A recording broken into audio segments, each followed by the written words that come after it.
정영식 헌법재판관 후보자의 인사청문회에서 차남 증여성 대출이 쟁점이 됐습니다. 정 후보자는 세법상 문제는 없지만 상대적 박탈감에 젖을 수밖에 없다는 것을 헤아리지 못했다고 사과했습니다. 국민의힘 장제원 의원이 총선 불출마를 선언하며 자신을 밟고 총선에서 승리하길 바란다고 밝혔습니다. 장 의원의 불출마 선언 이후 국민의힘 지도부의 거취에 관심이 쏠리고 있습니다. 이낙연 전 민주당 대표가 내년 초 신당을 창당하겠다는 의지를 다시 한번 드러냈습니다. 민주당 내 계파 갈등이 고조되고 있는 가운데 이재명 대표는 정세균, 김부겸 전 총리와 회동을 추진하고 있습니다.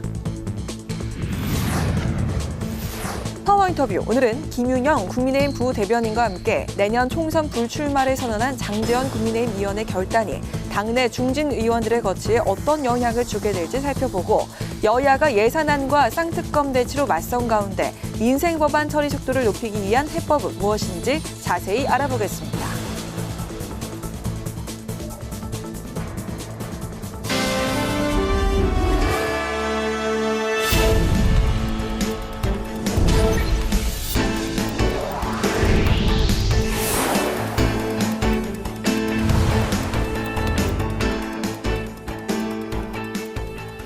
여러분 안녕하십니까? 12월 12일 화요일 국회 라이브 6 시작하겠습니다. 국민의힘 장제원 의원이 내년 총선 불출마를 선언했습니다. 장 의원은 자신을 밟고 총선에서 승리해달라고 당부했습니다. 국민의힘은 장 의원의 불출마 선언을 희생적인 결단이라며 반기고 있습니다. 이제 김기현 대표 등 당 지도부의 거취에 관심이 모아지고 있습니다. 보도에 남수지 기자입니다. 저는 22대 국회의원 총선에 출마하지 않겠습니다. 역사의 뒤편에서 국민의힘의 총선 승리를 응원하겠습니다. 친윤 핵심으로 꼽히는 국민의힘 장제원 의원이 내년 총선 불출마를 선언했습니다. 집권 여당 주류 인사 중 불출마를 선언한 건 장 의원이 처음입니다. 장 의원은 어제 자신의 SNS에 자신의 아버지 산소를 찾은 사진과 함께 이제 잠시 멈추려 한다며 총선 불출마를 시사한 바 있습니다. 앞서 장 의원은 혁신위가 윤핵관 등 당 주류 세력의 불출마, 험지 출마를 권고했지만 이에 대해 반발하는 모양새를 보였습니다. 하지만 혁신위 조기 해산과 총선 위기론으로 당의 위기감이 커지자 대표적 친윤계였던 장 의원이 결단에 나선 것으로 보입니다. 장 의원은 윤석열 정부의 성공보다 절박한 게 어디 있겠냐며 총선 승리가 윤 정부 성공을 위한 최소한의 조건이라고 강조했습니다. 그러면서 자신이 갖고 있는 마지막 공직인 국회의원직을 내어놓는다며 자신을 밟고 총선 승리하길 부탁한다고 말했습니다. 장 의원은 불출마 선언 이유에 대해선 총선 승리를 위해 자신이 가진 것을 내놓은 것이고 이후엔 쉬고 싶다며 답변을 에둘러 피했습니다. 다만 불출마 선언 시기에 대해선 당선인 비서실장이 되는 순간부터 모든 각오를 했다며 혁신이 주류 희생안에 대한 응답은 아니라는 뜻을 내비쳤습니다. 당내 중진들의 불출마가 이어질 것이냐는 질문에는 답을 하지 않았습니다. 국민의힘 내에선 장 의원의 불출마를 희생적 결단이라고 평가했습니다. 당과 윤석열 정부의 성공을 위해서 본인이 희생하는 결단을 내렸다고 생각합니다. 핵심 윤핵관으로 꼽히는 장 의원의 총선 불출마 선언으로 당 지도부 결단에 시선이 쏠린 가운데 오늘 김기현 대표가 공식 일정을 취소하면서 이후 어떤 결정을 내릴지 거취에 대한 관심이 더욱 커지고 있습니다. 국회 방송 남수지입니다. 더불어민주당은 이낙연 전 대표 창당 얘기가 더 구체적으로 나오면서 계파 갈등이 고조되고 있습니다. 이재명 대표와 이낙연 전 대표, 김부겸 전 총리가 다음 주 김대중 전 대통령 탄생 100주년 영화 시사회 자리에서 조우하는 일정도 예정돼 관심인데요. 또 총선을 120일 앞두고 예비 후보자 등록이 시작된 가운데 자객 공천 문제도 논란입니다. 김동희 기자입니다. 이낙연 전 더불어민주당 대표가 신당 창당 시점을 밝히며 광폭 행보를 보이자 정치권 관심은 더 집중됐습니다. 이 전 대표는 어제 민주당을 탈당한 이상민 의원을 만난 데 이어 이재명 대표 체제의 민주당이 민주주의와 다양성이 작동하지 않는다고 비판했습니다. 이상한 침묵이 흐르고 아무 소리 않고 그냥 가만히 있는 것을 단합이라고 말하고 이렇게 돼 있습니다. 그 단합은 죽은 단합이죠. 새해에 새로운 기대를 국민들께 드릴 수 있다면 좋겠다 이렇게 생각합니다. 당을 분열시킨다는 내부 비판에 대해선 당이 나빠지는 걸 방치하고 동조하는 게 더 나쁜 것이라고 선을 그었습니다. 당내에선 갈등의 골이 깊어지는 모양새입니다. 원칙과 상식 윤영찬 의원은 김민석 의원이 이낙연 전 대표를 사쿠라, 즉 변절자라 비난한 걸 두고 김 의원이 2002년 대선 때 노무현 후보 지지율이 낮아지자 탈당한 것처럼 현실을 택하는 거냐고 따져 물었습니다. 김 의원은 이낙연 신당론이 윤석열 검찰 독재 정치에 협력하는 사이비 노선이 될 거라고 맞받았습니다. 민주당 덕으로 평생 꽃길을 걸은 분이 왜 당을 찌르고 흔듭니까? 신당을 할 거면 안에서 흔들지 말고 나가서 하는 것이 최소한의 양식 아닙니까? 이원욱 의원은 586 기득권 정치인 청산에 눈 감는 게 부끄럽다고 자성의 목소리를 냈습니다. 당내 자객 공천 논란도 거세지고 있습니다. 김우영 강원도당 위원장이 은평을 출마를 준비 중인 걸 두고 당 지도부가 주의 조치를 내렸는데 친명계 인사인 김 위원장이 비명계 강병원 의원 지역구에 도전장을 내밀자 일각에선 자객 공천 아니냐며 우려하고 있습니다. 현역 의원 지역구에 이재명 대표와 개딸들의 표심으로 출마해 지역에 제대로 봉사할 수 있겠냐는 비판이 나왔습니다. 하지만 출마 기준과 범위를 지도부가 다시 논의할 가능성은 높지 않아 논란이 이어질 전망입니다. 국회 방송 김동희입니다. 정영식 헌법재판관 후보자 청문회에서 차남 증여성 대출에 대한 질의가 쏟아졌습니다. 또 대통령의 거부권과 탄핵제도 등에 대해서 정 후보자 생각을 묻는 질문도 이어졌습니다. 청문회 소식을 한규미 기자가 전합니다. 정영식 헌법재판관 후보자의 자질을 검증하기 위한 인사청문회에서 야당은 차남 증여성 대출에 대해 집중 질의했습니다. 민주당은 정 후보자가 차남에게 1억 7천만 원을 빌려주고 세법상 적정 이자율의 한참 밑도는 연 0.6%의 이자를 받은 것을 문제 삼았습니다. 상대적 박탈감, 증여 관련 오해, 논란 이런 부분들에 대한 지적을 하지 않을 수 없습니다. 불법이 아니라는 후보자님의 이 태연한 답변이 서민들 가슴을 답답하게. 국민의힘은 부모와 자식 간의 거래의 이자율을 어떻게 정하냐며 세테크가 아니라고 강조했습니다. 개인 간의 거래의 이자율까지도 일률적으로 어떤 것으로 해야 된다. 이거는 기본적으로 사적 자치의 원칙에 어긋나는 거라고 생각합니다. 그리고 부모와 자식 간의 그 거래인데 거기에 이자율을 어떻게 정하는지. 정 후보자는 세법상의 문제가 없다며 당시 이자를 받은 것은 명확하게 하기 위한 것이라고 해명했습니다. 자식에게 돈을 빌려주면서 이자를 받는 부모가 있겠습니까? 이런 내용의 뉴스를 접하고 상대적 박탈감에 젖을 수밖에 없다는 지적에 대해서는 인식을 하고 있습니다. 한편 민주당은 김건희 특검을 언급하며 대통령이 거부권을 행사한다면 회피 법리에 충돌하는 것 아닌지 물었습니다. 이에 정 후보자는 특검법 거부권 행사에 대해 대통령의 지위에서 하는 것이지 개인의 지위에서 하는 건 아니라 생각한다며 정확한 답변을 피했습니다. 반면 국민의힘은 민주당의 탄핵 남발을 지적하며 정 후보자의 의견을 물었습니다. 정 후보자는 현재 진행 중에 있는 사건과 관련해 구체적으로 의견을 말하는 것은 적절치 않다며 역시 말을 아꼈습니다. 또 2018년 국정농단 사건 2심에서 이재용 삼성전자 회장에게 집행유예를 선고한 것에 대해 지금도 이 회장을 국정농단의 피해자로 생각한다고 밝혔습니다. 하지만 집행유예를 뒤집고 이 회장에게 징역형을 내린 대법원 판결에 대해서는 존중한다고 답했습니다. 한편 헌법재판관에 대한 임명 동의안 표결은 필요하지 않아 법조계에선 윤 대통령이 정 후보자를 임명할 가능성이 높다고 보고 있습니다. 국회 방송 한규미입니다.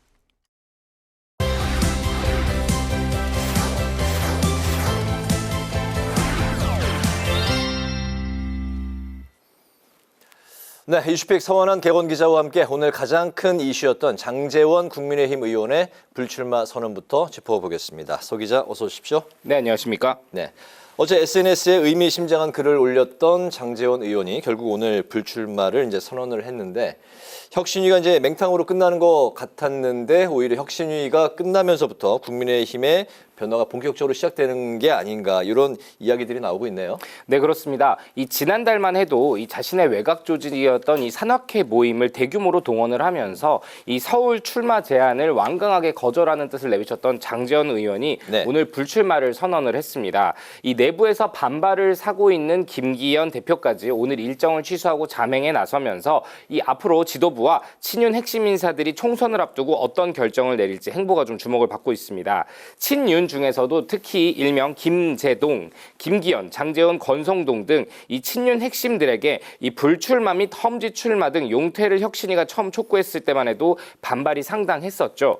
그랬던 혁신위가 어제 최고위의 혁신안을 종합 보고한 뒤 활동을 조기 종료했는데 같은 날 장제원 의원은 SNS에 불출마 가능성을 시사하더니 오늘 백의 종군을 선언했습니다. 윤재욱 원내대표는 원내대책회의 후에 이 당과 윤석열 정부의 성공을 위해서 본인이 희생하는 그런 결단을 내렸다고 생각한다고 칭찬을 했고 최재형 의원도 자신의 페이스북에 용단의 경의를 표한다고 높게 평가를 했습니다. 김기현 대표도 오늘 오전에 있었던 일정을 취소하고 불참을 했죠. 조만간 용단을 내릴 가능성이 거론이 되는데요. 김기현, 장제원, 일명 이 김장연대의 향후 행보가 혁신이 조기 해산과 맞물려서 어떻게 돌아가는지 좀 지켜봐야 될 것 같습니다. 네, 민주당도 이낙연 전 대표의 신당 창당 이야기가 계속해서 흘러나오고 있는데 최근까지만 해도 지난주까지만 해도 좀 그 창당을 안 할 것 같다라는 이제 그런 관측들이 좀 많았던 것 같습니다. 며칠 사이에 기류가 좀 많이 변한 것 같아요. 그 어제 새해 첫 인사를 또 언급을 했죠.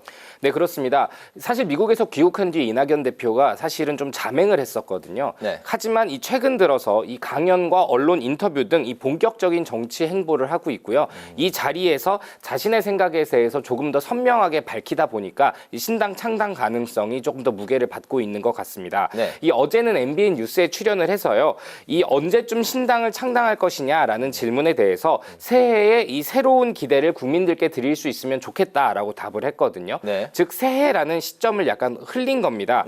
특히 이 전 대표가 신당 창당 가능성은 몇 차례 언급을 했지만 시점까지 언급한 것은 이번이 처음이기도 합니다.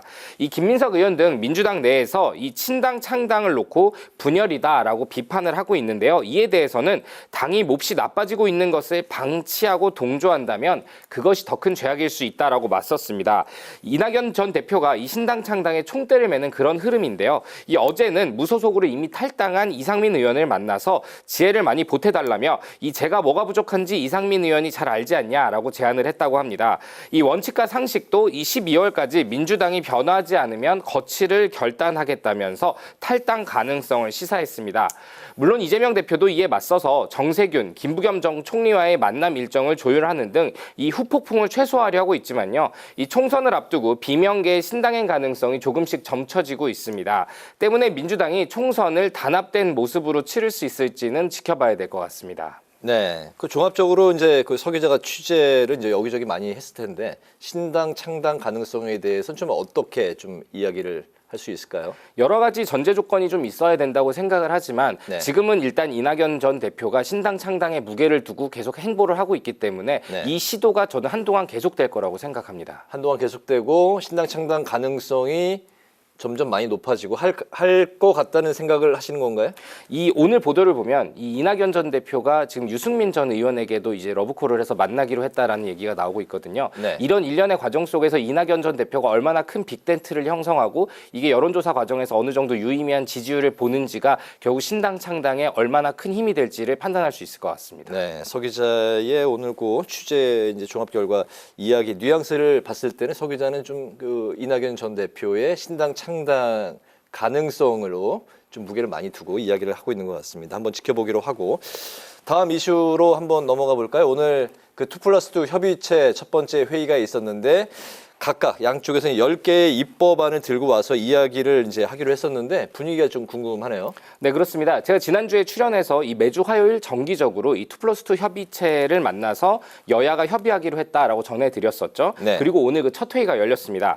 두 당 모두 민생 법안을 처리할 것이다라고 하나같이 얘기를 하고 있지만요. 이 주요 처리해야 될 법안에 대해서는 의견이 좀 다릅니다. 오늘 자리 역시 약간의 가능성과 또 큰 차이점을 확인하는 그런 자리였다. 이렇게 볼 수 있을 것 같은데요. 네. 이 각각 들고 오기로 했던 10개의 법안을 밀봉해서 가져왔기 때문에 모두 공개가 되진 않았지만요. 여당이 강력하게 요구하고 민주당 역시 사과 등 이 전제 조건이 받아들여지면 응할 수 있다고 밝혔던 이 50인 미만 사업장에 대한 중대재해처벌법 적용의 2년 유예 연장 등이 일단 우선적으로 처리될 가능성이 거론됩니다.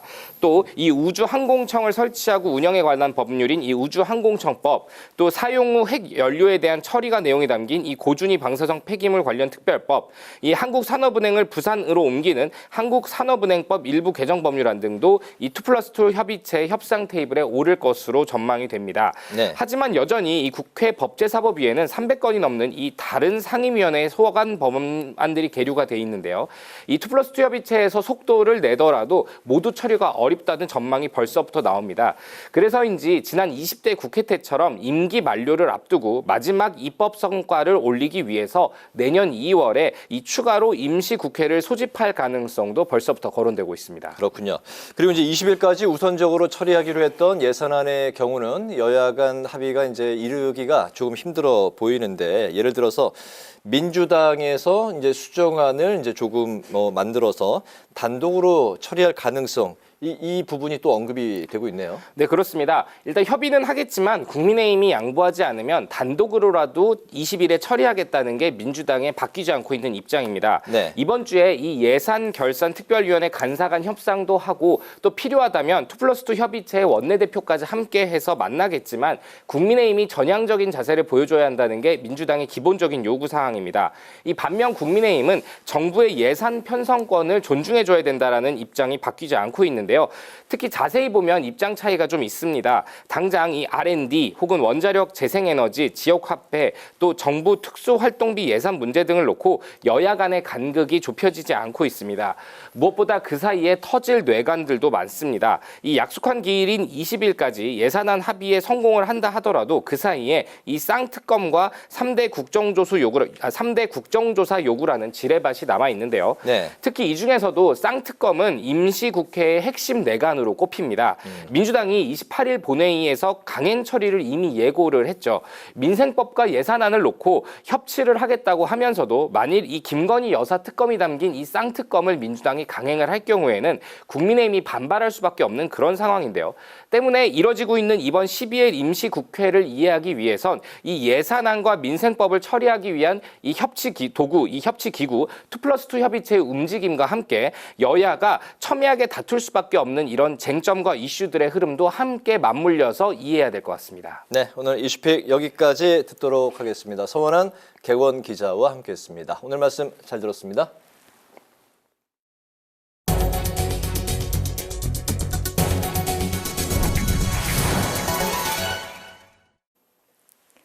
송미령 농림축산식품부 장관 후보자와 강도형 해양수산부 장관 후보자에 대한 국회 인사청문회가 18일과 19일 각각 열립니다. 국회 농림축산식품해양수산위원회는 오늘 전체 회의를 열고 송미령, 강도형 후보자에 대한 인사청문회 실시 계획서를 채택했습니다. 한편 민주당은 강도형 후보자에 대해 음주운전과 폭력 전과를 이유로 윤 대통령의 지명 철회를 요구하고 있어 청문회 과정에서 논란이 예상됩니다. 의협이 17일 총궐기대회를 예고하자 여야가 한 목소리로 규탄했습니다. 윤재욱 국민의힘 원내대표는 정부 여당이 의대 증원을 일방적으로 밀어붙일 생각이 전혀 없다며 총궐기대회를 결정한 의협이 실망스럽다고 말했습니다. 김원희 민주당 의원은 기자회견을 열고 정부 안이 확정되지도 않았는데 국민의 생명을 볼모로 삼아 총파업 카드를 꺼냈다고 비판했습니다. 진보당이 정의당에 시민사회나 노동조합 등 새로운 세상을 갈망하는 모든 세력을 아우를 수 있는 최대 진보 신당으로 나아가자고 역제안했습니다. 앞서 정의당은 진보당과 녹색당 등 진보 성향 4개 당에 선거연합신당 합류를 제안했는데 진보당은 그 외에 다른 진보 세력도 참여할 수 있는 최대 진보 신당을 제안한 것으로 알려졌습니다. 윤희숙 상임대표는 기자회견에서 총선용 선거연합을 넘어 진보 정치의 새로운 미래를 함께 열자고 밝혔습니다.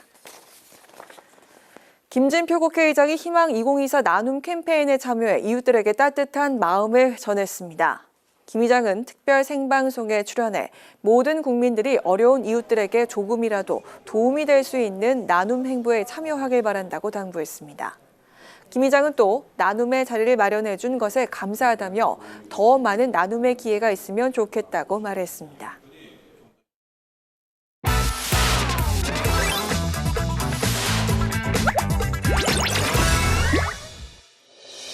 12월 12일 강아랑이 전해주는 정치권의 뜨거운 말말말 강아랑의 정치락입니다. 첫 번째 주제는 출렁이는 정치 테마주입니다. 총선을 120일 앞두고 예비후보 등록이 시작되면서 정치권이 본격적인 총선전에 돌입했는데요. 예, 주식시장에서 정치 테마주가 출렁이고 있습니다. 특히 최근 신당을 창당할 수 있다는 전망이 나오는 이낙연 전 대표 관련주가 급등세를 보이고 있는데요. 민주당을 탈당한 이상민 의원과 어제 만나 신당 창당 가능성을 시사하면서 이목을 끌었습니다. 국민들께 이렇게 하겠습니다라고 말씀드리는 것은 새해에 새로운 기대를 국민들께 드릴 수 있다면 좋겠다. 매같이 움직임이 본격화되는 분위기가 형성되면서 이른바 이낙연 테마주가 증시를 달구고 있는데요. 예컨대 이 전 대표의 친동생이 고문으로 있는 계열사의 N알루미늄이라던가 이 전 대표의 서울대 동문이 대표로 있는 비철강 등이 관련주로 엮이면서 주가가 치솟고 있는 겁니다.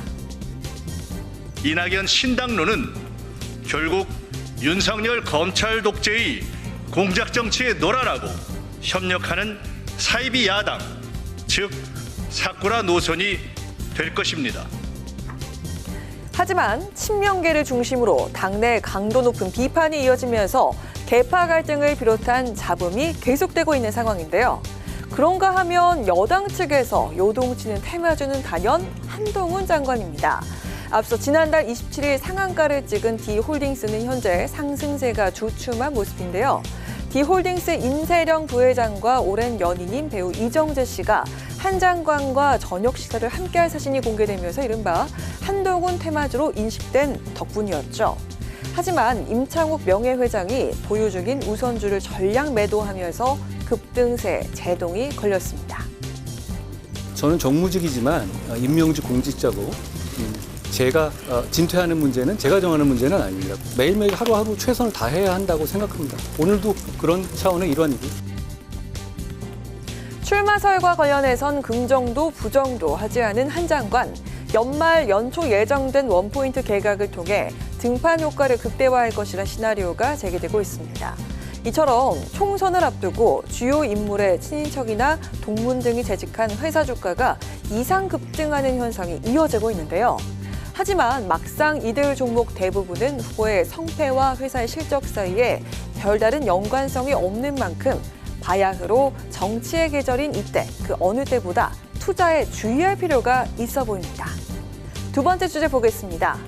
김건희 특검법 딜레마입니다.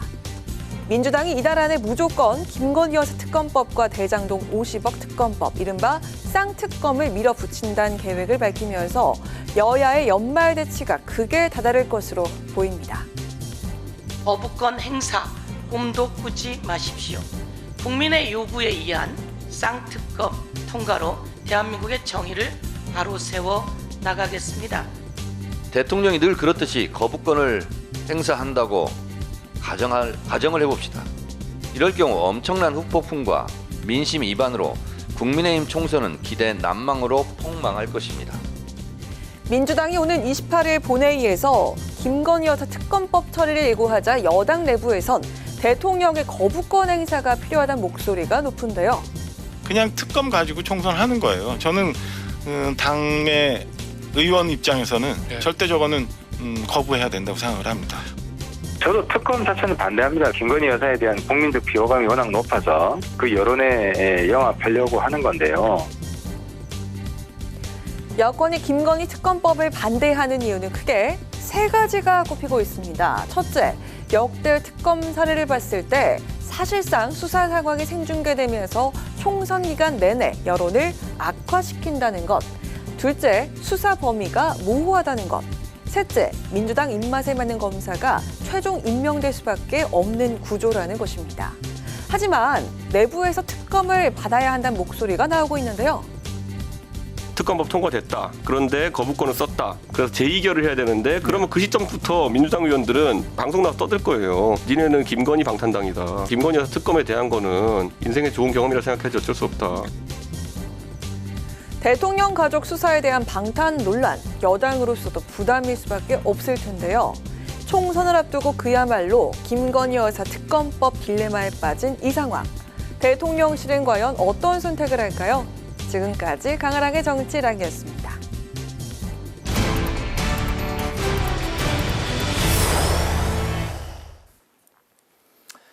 내년 40 총선이 오늘 예비 후보 등록을 신호탄으로 120일간의 열전을 시작합니다. 이 가운데 정치권에선 불출마 선언을 비롯해 신당 창당설 등 여야 모두 혼란스러운 상황인데요. 최민석 더불어민주당 청년 대변인과 전화 연결해서 관련 이야기를 짚어보도록 하겠습니다. 안녕하십니까? 안녕하세요. 네, 안녕하십니까. 최민석입니다. 네. 김민석 민주당 의원이 연일 이낙연 전 대표를 향해서 강한 비판을 쏟아내고 있는데요. 어제 민주당을 탈당했던 이상민 의원과 이 전 대표의 회동도 주목을 끌었습니다. 이낙연 전 대표의 최근 행보, 청년 대변인으로서 어떻게 평가하고 계신지, 또 이 전 대표의 신당 창당 가능성은 또 어떻게 보시는지 성공 여부까지 곁들여서 좀 들여다볼까요? 네, 일단 개인 의견임을 전제로 말씀을 드리겠습니다. 네. 상당 가능성은 제가 봤을 땐 반반이라고 생각합니다. 단순히 확률의 이야기가 아니라 실현 의지와 실현 가능성의 충돌에 대한 이야기입니다. 제가 정보가 따로 있는 건 아닌데 이낙연 전 대표의 신중한 성격으로 미루어 봤을 때 신당 창당 의지가 있어는 보이십니다. 근데 다만 의지가 있다고 다 가능한가는 또 다른 문제잖아요. 당을 만든다는 거, 그리고 나아가 정치적 행보를 가져간다는 것은 구체적인 명분이나 비전이 있어야 되는데 지금 이낙연 전 대표께서는 추상적으로 민주당은 잘못 가고 있다라는 취지의 말만 반복하고 계십니다.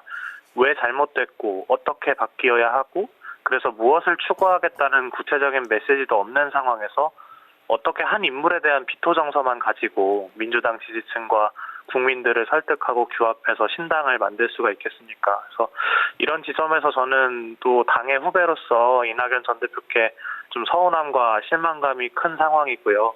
날카로운 논리력으로 비판하던 국무총리의 모습은 어디 가고 두루뭉술하고 무딘 언어로 당을 흔드시는 것에 굉장히 유감스럽고 또 청년으로서도 국민으로서도 굉장히 아쉬운 부분인 것 같습니다.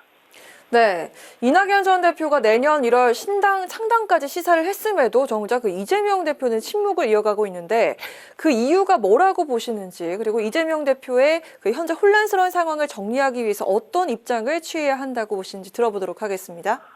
방금은 제가 좀 서운함을 토로를 했지만 기본적으로 이낙연 전 대표는 저희 당 상임 고문이시고 신당이 아닌 더불어민주당에서 함께 했으면 좋겠다는 생각도 가지고 있습니다. 그래서 최근 행보가 더 서운한 것이고요. 대표께서도 언제나 통합과 단합을 강조하시고 우리 안에 작은 차이를 넘어서야 한다고 항상 말씀해 오셨습니다.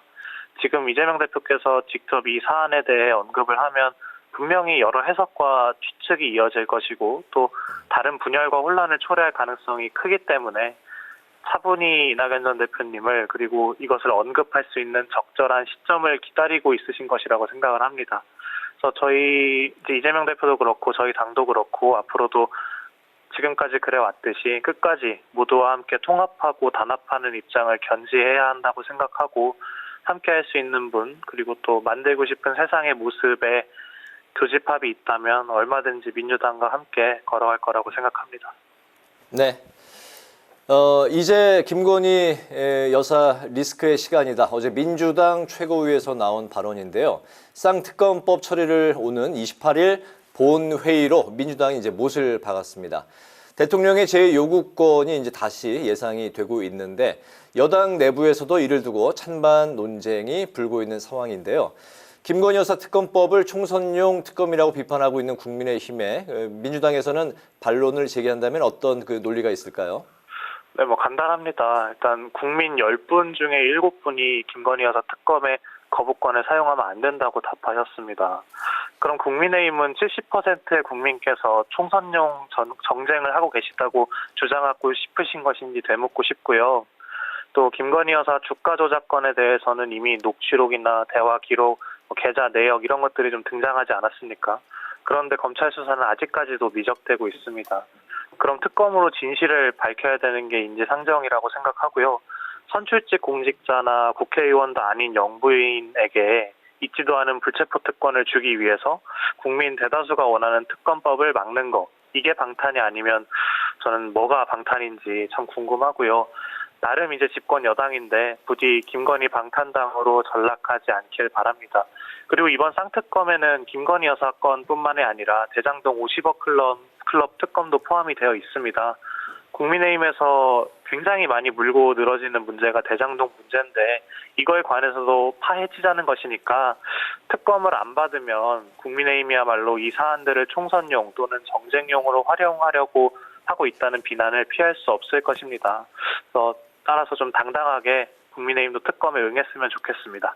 네, 오늘 말씀 여기까지 듣겠습니다. 고맙습니다. 네, 감사합니다. 지금까지 최민석 민주당 부대변인과 이야기 나눠봤습니다.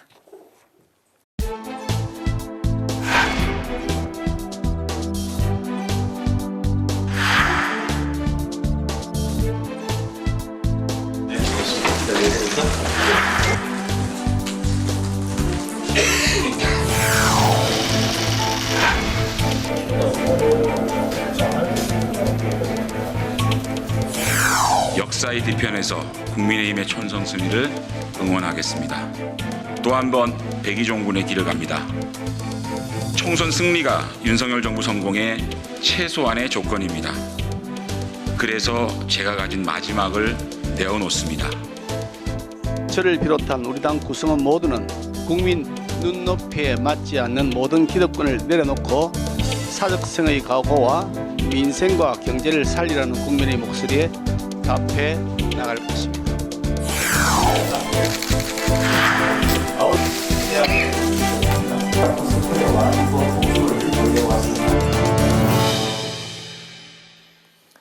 장제원 국민의힘 의원이 내년 총선 불출마를 공식 선언하자 지도부와 중진 의원들의 거취에도 관심이 모아지고 있습니다. 이런 가운데 오늘부터 총선 예비 후보자 등록이 시작됐지만 아직 선거구가 확정되지 않아서 혼란이 이어지고 있는데요. 정치권 소식을 김윤영 국민의힘 부대변인과 자세한 이야기를 나눠보겠습니다. 어서 오십시오. 안녕하세요. 안녕하십니까. 네, 반갑습니다. 오늘 장제원 의원이 내년 22대 총선 불출마를 이제 선언을 했던 게 정치권의 가장 커다란 이슈였던 것 같습니다. 집권 여당의 이제 주류 인사 가운데 불출마를 선언한 게 이제 장제원 의원이 이제 처음인 것 같아요. 당 지지율이 이제 하락하고 당내에 이제 위기감이 지난 강서구청장 이제 보궐선거 이후에 굉장히 이제 크게 불거져 나오고 최근에 지지율도 여러 이제 조사에서 예전만 못한 그런 수치가 나오고 있는 상황. 이제 총선 4개월을 앞두고 이런 이제 중대한 결정을 내린 것으로 보입니다. 이 결정에 대한 국민의힘 당내 분위기는 어떻습니까? 보통 대선은 미래 비전에 대한 평가를 받는 것이고 네. 총선은 미래 비전과 중간 평가를 받는 선거라고 평가들을 하고 있습니다. 네. 그래서 총선 같은 경우는 이기기 위해서는 누가 더 많이, 더 빨리 혁신하냐 싸움이라고 하는데 네. 장제원 의원님 같이 중량감 있는 분께서 희생을 먼저 나선 것은 저희에게는 단비와 같은 거라고 생각을 합니다. 네. 거기다가 장제원 의원님 같은 경우는 지역구 국회의원이지 않습니까? 네. 이 지역구 국회의원이 지역구에 대한 지역구는 굉장한 남다른 의미가 있습니다. 특히 장제원 의원님처럼 무소속으로 나가셔서 당선이 되신 분 같은 경우는 지역구에 대한 애정도 강하시고 또한 관리도 엄청 잘 하셨다는 겁니다. 네. 근데 이런 분께서 스스로 희생을 하셨다는 거는 더 큰 평가를 받아야 된다고 저는 생각을 합니다. 거기다가 지금 윤석열 정부 탄생에 있어서 장제원 의원은 성과로서 1등 공신이 되셨지만 이번 총선에서는 희생과 헌신으로 1등 공신이 될 거라고 저는 평가를 하고 싶습니다. 네. 네.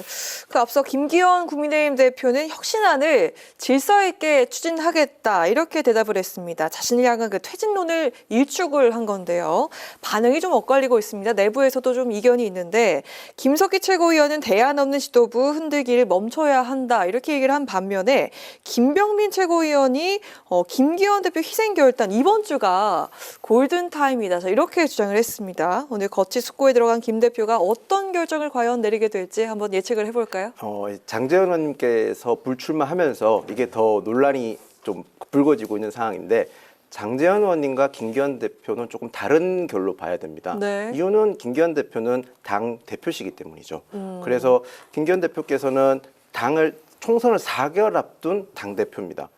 당을 이끌어 나가셔야 되고 실무적인, 그러니까 총선을 준비하는 실무적인 부분도 고려를 하셔야 될 상황이니까 조금 더 숙고의 시간이 필요하신 거고, 그래서 김기현 대표께서 일정을 지금 다 취소하시고 지금 숙고를 하고 있는 상황이고요.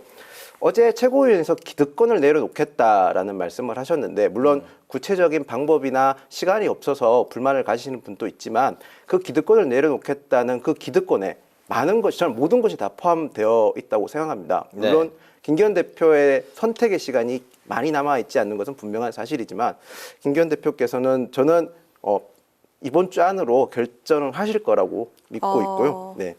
근데 사실 보면 군사작전 상황에서 후퇴가 가장 어려운 작전입니다. 총선을 4개월 앞둔 이 시점에서 잘못된 후퇴 전략을 쓰면 저희가 자중지난을 빠지게 되고 결국에는 민주당에게 좋은 일이 되기 때문에 김기현 대표는 이 점까지 고려하셔서 곧 결단을 내리실 거라 생각을 합니다. 부대변인으로서 이제 당부의 말씀까지 하셨는데, 어쨌든 김기현 대표가 이번 주 중으로 당 대표 그리고 이제 총선 출마 여부에 대한 거취를 결정할 것이다. 이제 그런 말씀인 거죠. 네. 알겠습니다. 어제부터 12월 임시국회가 이제 시작이 됐는데, 지난 2일이 이제 법정 시한이었는데 이제 그걸 넘기고 정기국회 이제 9일도 또 이렇게 넘긴 상황입니다. 여야 간사가 이제 2+2 협의체를 통해서 협상을 벌이고 있는데 만만치가 않습니다. 쌍특검 또 이제 3대 국정조사를 이제 둘러싸고 여야 간에 아주 뭐 대치가 굉장히 아무튼 첨예한 그런 상황입니다. 민주당이 예산안 처리가 만약에 불발이 되면 자체적으로 민주당 안에 감액 수정안을 만들어서 단독으로 수적으로 밀어붙이겠다, 이런 이제 강경한 입장인데, 민생 입법 처리 이게 좀 속도를 낼 수 있을지 전체를 좀 어떻게 바라보고 계실까요? 그러니까 오늘 이제 2+2 협의체가 회의를 가지면서 양당이 서로 민생보험 10개를 교환을 했는데, 좀 예상대로 서로 이견이 있는 법안들이나 쟁점 법안들이 많아서 쉬워 보이지는 않습니다. 그리고 사실 민주당이 21대 총선 끝난 직후에 183석에 달하는 의석수를 가졌습니다. 이 180석의 의석수는 필리버스터를 마음대로 종료시킬 수도 있고 상임위를 독단적으로 운영할 수도 있습니다. 그리고 심지어 패스트트랙 안건 상정도 자유자재로 할 수 있는 절대반지와 같은 권한이었는데, 민주당이 이제껏 민생 법안에 있어서 무엇을 했는지 제가 되묻고 싶습니다. 그런데 이제 그것을 바탕으로 예산안 처리까지 지금 마음대로 하겠다는 건데, 이러한 논리는 21대 총선 2020년에 받았던 민심의 결과를 가지고 이번 대선의 결과까지 부정하는 거다. 저는 그렇게 생각을 하고 있습니다. 네, 오늘부터 22대 그 총선 출마할 예비 후보자 등록이 시작이 됐는데, 아니 시작부터 깜깜이 선거가 아닌가라는 얘기가 나오고 있습니다. 아니 신인들은 이 현수막을 어디에 걸어야 할지도 모르는 난감한 상황이 됐는데, 아직 선거구가 정해지지 않았죠. 현역 의원에 비해서 불리한 핸디캡을 안고 선거 운동에 나서고 있는 답답한 상황일 텐데, 비례대표 선출 방식도 지금 논란을 거듭하고 있는 상황이고 확정하지 못하고 있습니다. 자, 지금 현재 이런 상황 어떻게 보면 좋을까요? 이 부분에 있어서는 제가 제 개인 사견을 좀 밝혀야 될 것 같습니다. 공직선거법상 선거구 획정은 1년 전에 하게 돼 있는데, 사실 이게 거의 지켜진 적이 없습니다. 이런 나쁜 간행들이 마치 제도화되고 있는 상황인 거죠. 사실 이렇게 어떻게 보면 이해관계 당사자가 직접 룰을 정하는 이런 예가 거의 없습니다. 이거 쉽게 설명하면 수험생이 수능 문제를 직접 출제한 거랑 같은 거거든요. 저는 그래서 이게 근본적인 개혁이 필요하다고 생각합니다. 선거구 획정위원회를 완전 독립적인 기구로 만들어야 되고, 동시에 지금 이 안건을 상정하기 위해서는 의결 종족수가 3분의 2가 되어야 되는데, 이걸 과반으로 해서 그러니까 정당 이해관계 당사자들의 목소리를 최소화할 필요가 있다. 저는 그렇게 생각하고 있습니다. 네. 선거 관련해서 내년에 우리 김 부대변인님도 출마를 고려하고 계시는지요? 아니, 저는 지금 출마를 전혀 고려하고 있지 않습니다. 아, 그렇습니까? 네, 원래 그렇습니다. 청년 정치인들은 이제 총선에 대한 이야기들을 좀 많이 고려하고 정치를 시작하지 않나요? 맞는데 저는 아직 조금 더 갈고 닦아야 될 것 같은 시기라서 조금 더 준비를 하고 출마를 준비하도록 하겠습니다. 알겠습니다. 오늘 정영식 헌법재판관 후보자에 대한 인사청문회가 이제 열렸는데, 이제 차남에게 1억 7천만 원을 빌려주고 거기에 이제 0.6% 이율을 책정했다. 이게 이제 증여 절세 논란이 이제 일고 있고 또 국정농단 사태 당시에 이재용 삼성전자 회장에게 징역형 집행유예 감형 선고를 내린 사실이 또 이제 여러 가지 쟁점이 또 됐습니다. 정 후보자 청문회 직접 어떻게 좀 보셨습니까? 네, 전부 다는 못 봤습니다만 보면서 제가 드는 생각은 이제 법관으로서 자신의 판결에 대해서 소신을 지켰고 그리고 동시에 그 판결이 대법원에 가서 부정당했음에도 대법원의 판결을 존중하는 모습은 법관으로서 보여야 될 모습이었다. 저는 그렇게 생각을 하고 그 인사청문회 이전부터 이제 불거졌던 증여세 논란 관련해서는 국민들이 생각하는 헌법재판관에 대한 인식에는 미치지 못한 건 맞지만 그래도 법적으로 문제가 없었고 그리고 우리가 흔히 통상적으로 일어날 수 있는 국민들도 뭐 자녀 간의 증여세 부분 관련돼서 일어날 수 있었던 일이었다. 그래서 충분히 소명을 했다고 저는 생각을 합니다.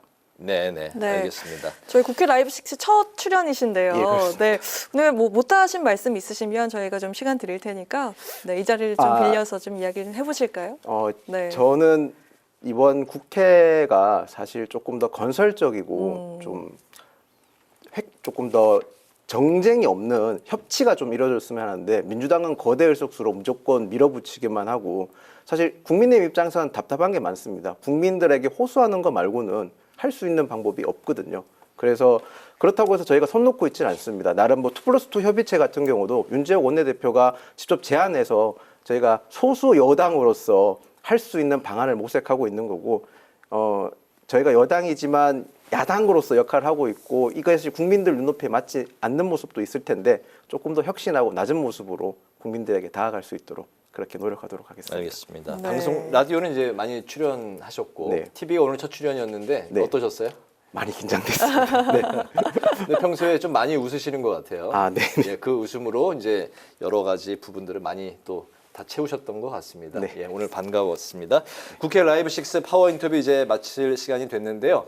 지금까지 김윤영 국민의힘 부대변인과 함께 정영식 헌법재판관 후보자 청문회의 주요 쟁점 그리고 장제원 의원의 총선 불출마 선언이 당내에 어떤 영향을 미치게 될지 살펴봤습니다.